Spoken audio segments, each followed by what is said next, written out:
اعوذ باللہ من الشیطان الرجیم بسم اللہ الرحمن الرحیم۔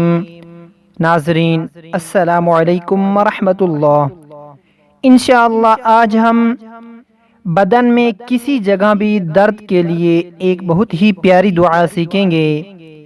حضرت عائشہ رضی اللہ تعالی عنہا سے روایت ہے، جس وقت ہم میں سے کوئی بھی بیمار ہوتا تو نبی پاک صلی اللہ علیہ وسلم اپنا دایاں ہاتھ پھیرتے اور یہ دعا پڑھتے: اگر بدن میں کسی جگہ درد ہو یا کوئی اور تکلیف ہو تو تکلیف کی جگہ پر اپنا ہاتھ رکھ کر پہلے 3 مرتبہ بسم اللہ کہے اور پھر 7 مرتبہ یہ دعا پڑھے: اعوذ باللہ وقدرتہ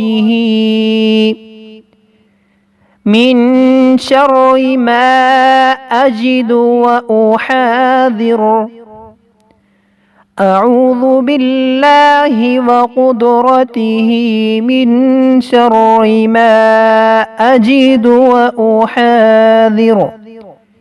اس کا ترجمہ سماعت فرمائیں: اللہ کی ذات اور اس کی قدرت کی پناہ لیتا ہوں اس چیز کے شر سے جس کی تکلیف پا رہا ہوں اور جس سے ڈر رہا ہوں۔